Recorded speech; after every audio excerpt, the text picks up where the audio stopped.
You know, everybody at the time swore up and down I was the police infiltrating. But nigga, I wasn't focused on damn grown motherfucker. Mm-hmm.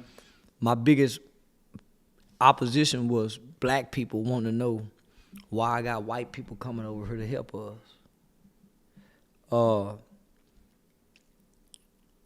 He said I put protection around him, but he put protection around me because at that time I was on the verge of selling out.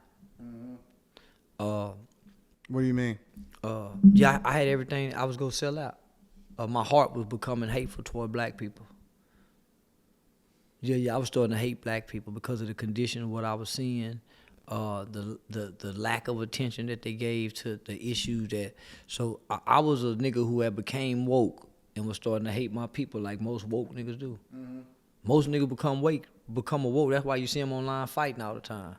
Always throwing up the woke shit because they really starting to develop a inner anger and resentment and hatred for their own people. Yeah, they because of the old man. I had the police department call me up to a meeting one day and say, "Man, what's your ties to the old man?" Because I was so effective in the community in my partnerships. Everybody wanted me to get away from him. Why? Well, shit, he in the bottomless pit, and I was What's the bottomless pit? The ghetto. For those people ghetto, that don't know. The ghetto, the poorest part of your community, the poorest part of your city. Go to the poorest part of your city. That's the bottomless pit. Go play with their kids. Go talk to their kids. Yeah, that's the bottomless pit. There's no swimming pools. There's nowhere for a kid to get wet during the summertime. There's no up-to-date parks. The fights in the projects was like prison riots. The bars was high, metal bars. Yeah, the bottomless pit, man. As far as you can fall in our social economic stratosphere, that's the bottomless pit. Why do it there?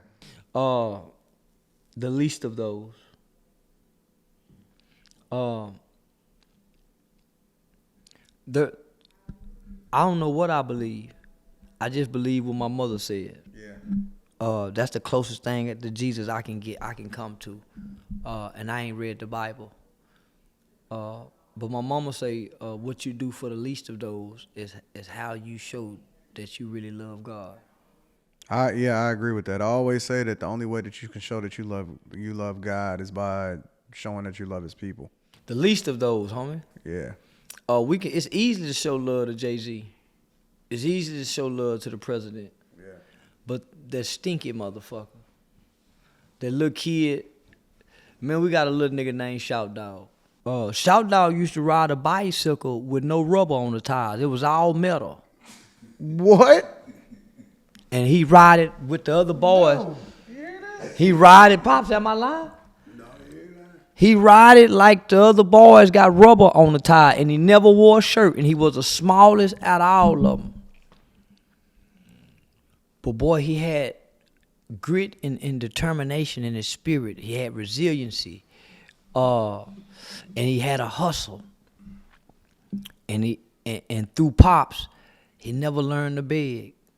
He always come down and said, y'all got some work.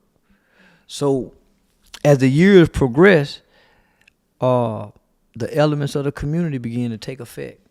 Shit, I see Shout Dog in the gambling shack one time with a bankroll, nigga shooting dice. He still this high.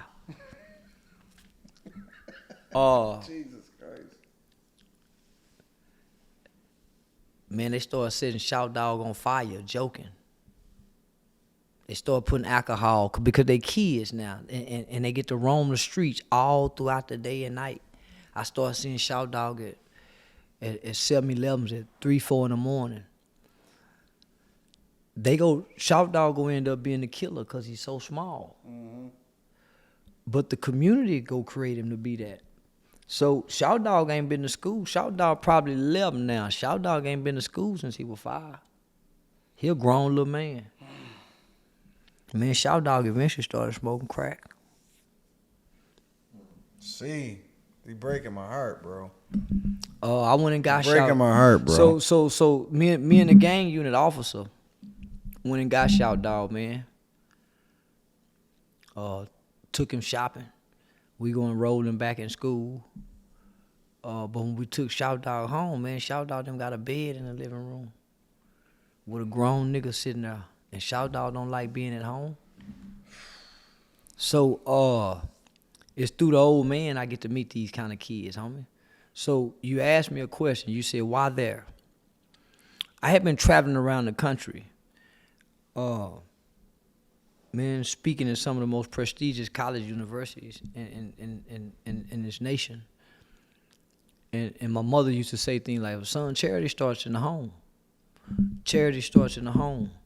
Charity, but I'm traveling around the country. Mm-hmm. Then one day I get a call from the old man.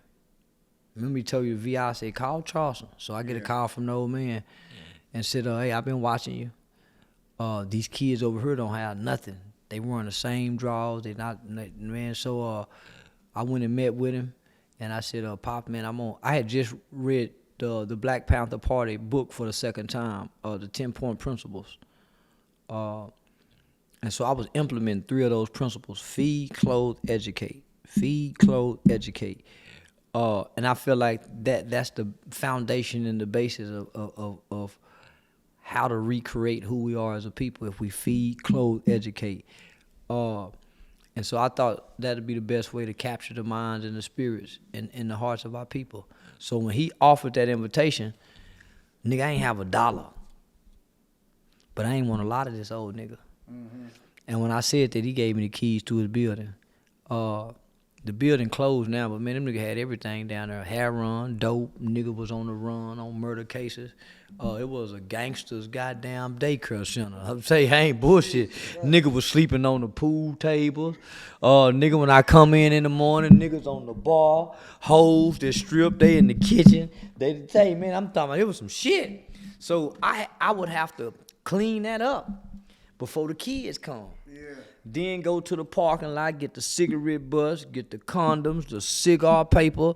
I got to go get all this shit before the kids come because I'm doing a summer feeding program there. So I'm feeding breakfast and lunch all summer long, every day. It's supposed to be Monday through Friday, but we did it Monday through Saturday. It's supposed to be from 8 to 5. It was from 7 to 9. At one point in time, we had 50 kids. So the old man opened that avenue up by inviting me to come down. Everybody at the time swore up and down I was the police infiltrating. But nigga, I wasn't focused on now grown motherfucker. Mm-hmm. My biggest opposition was black people wanting to know why I got white people coming over here to help us.